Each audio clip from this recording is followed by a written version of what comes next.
Okay, it's not just you. Other people have dysfunctional families too. Let's talk about how to survive a dysfunctional family.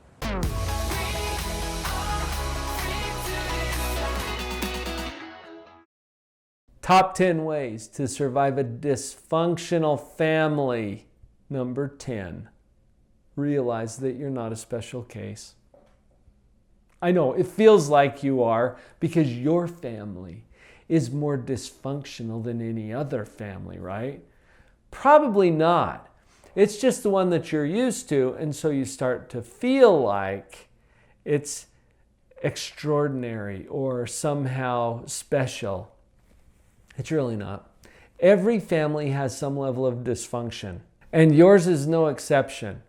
Probably there's more dysfunctional families, there's less dysfunctional families. And that's why we're going to start with, you're not a special case. Get over it. It's something that happens to all kinds of people, even good people like you.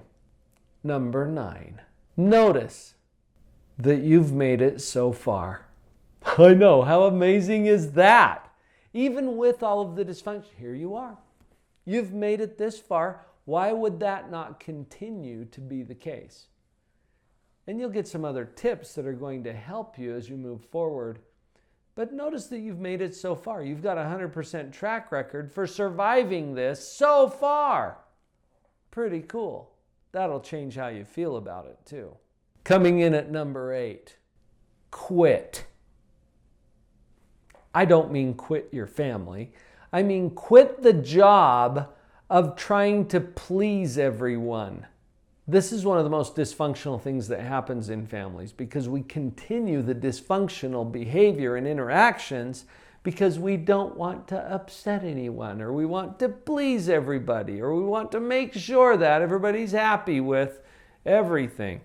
Well, you're really bad at this job anyway. So, in fact, you know what? You don't have to quit. I fire you.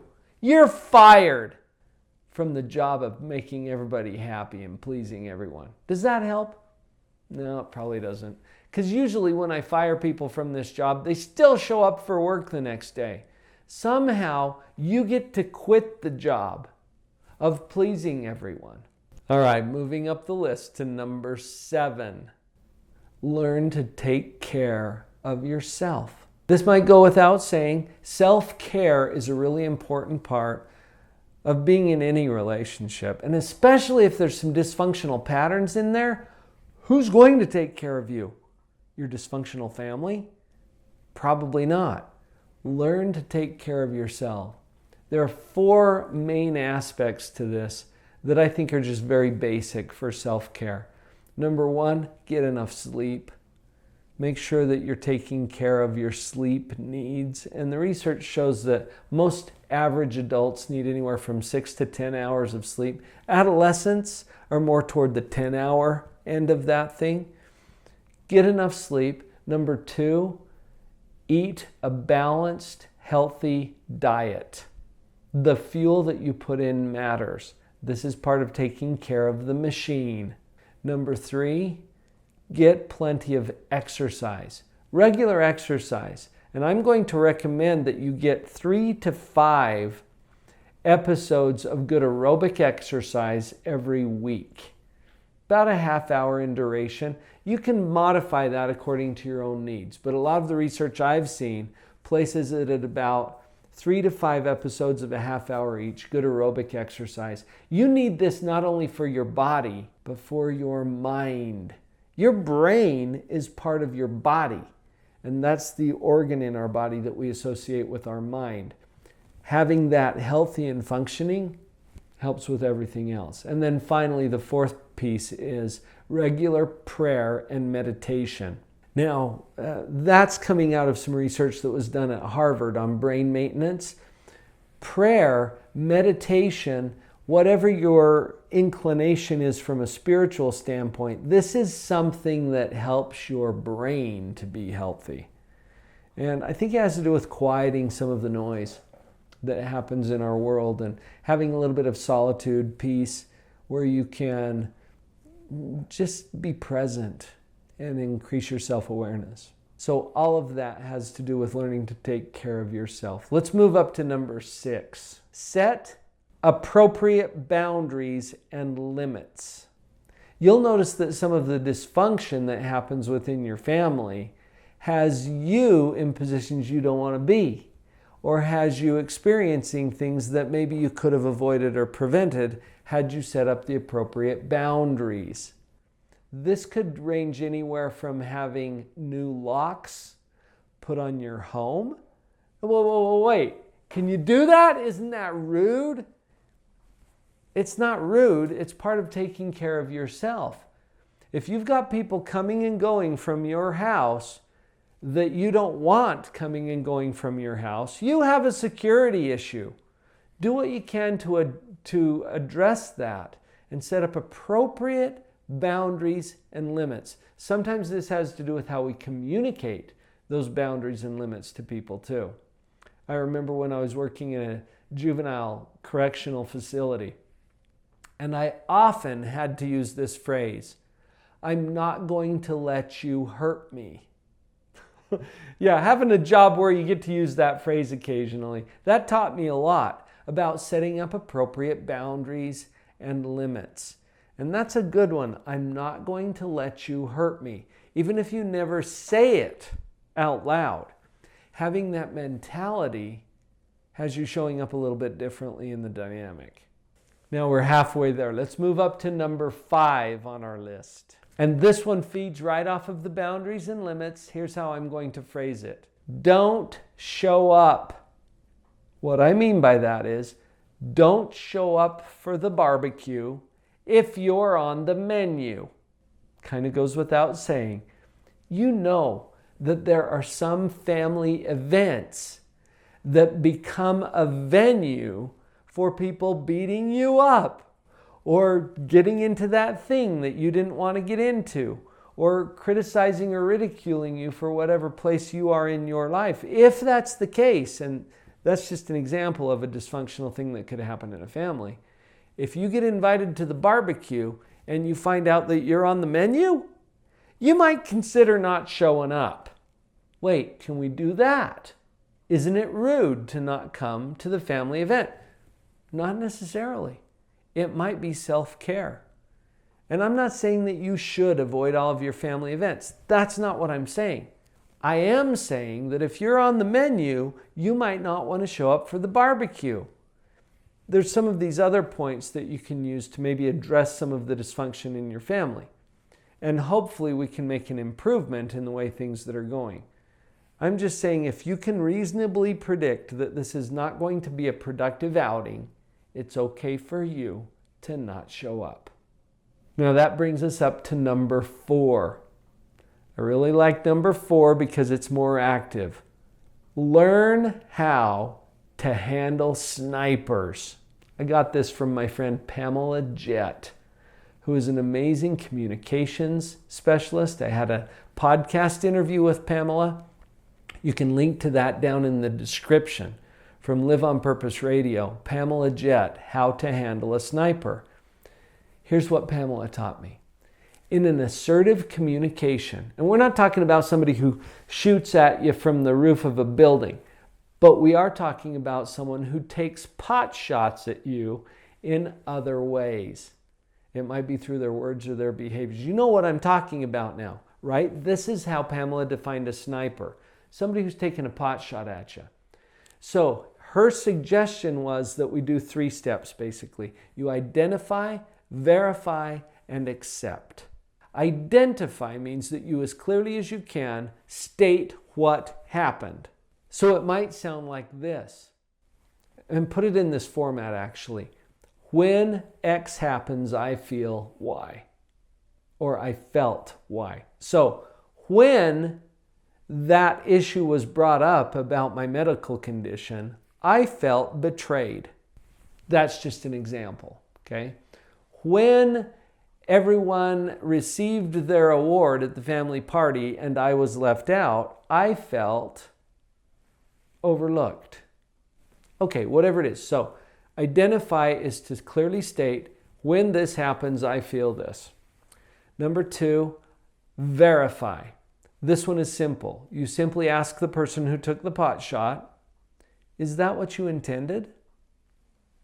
So, when everyone was recognized except me, I felt left out. Is that what you intended? Now, you've just put it back in the hands of the sniper, right? 99% of the time, when you do the verify step, they're going to backpedal. They're going to, oh, no, that's not what I meant at all. Or it might even turn it back on you a little bit. Oh, you're so sensitive. Whatever it is, you go to step number 3, accept. You simply say, okay. This is so powerful because what you've just done is put them on notice that their behavior is impacting you in a certain way, and you're willing to set up an appropriate limit around that. Identify, verify, and accept. Moving up to number 3, practice gratitude.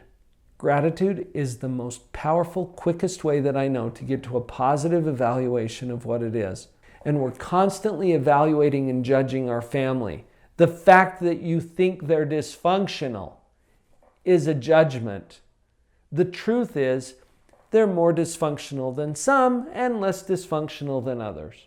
When you compare your family to a more dysfunctional family, you feel gratitude that they're not that dysfunctional, right? When you compare your family to a less dysfunctional family, you feel a little deprived that you got stuck with this one. All I'm saying is pick a position about that, and a position of gratitude helps you to show up differently in this family. And it changes your immediate experience of them as well. Practice gratitude. That leads us to number 2. Practice positivity. This expands the gratitude step from number 3. This expands it into not only being grateful for the family that you have. What? Wait, you have a family?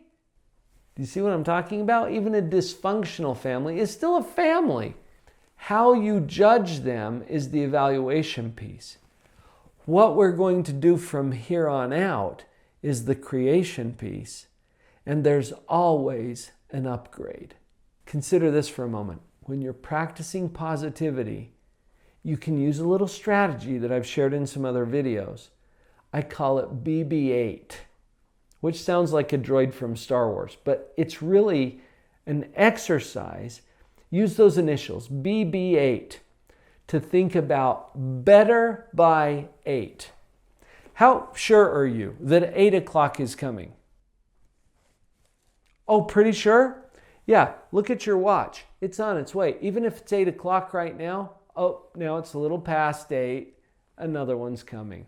That's what I'm talking about. 8 o'clock is coming. How sure are you that you're going to be around for 8 o'clock?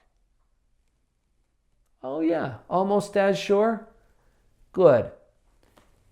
If 8 o'clock is coming and you're going to be around for 8 o'clock, there's only 2 possibilities. I used to think there were 3. I've narrowed it down to 2 because I don't think it's possible for things to be exactly the same at 8 o'clock as they are right now. At the very least, you're going to be a little older. You might be more hungry, more tired. I don't know. Think about your family. It's going to be around at 8 o'clock. Yeah. So, get clear about what can I do to make sure that things in my family are a little better by 8. That's BB-8. Better by 8. Can you do that? If you doubt this at any level, switch it. Look at the opposite. Is there something you could do to make sure that things in your family are worse by 8 o'clock? Oh yeah, now 6 ideas come to mind, right?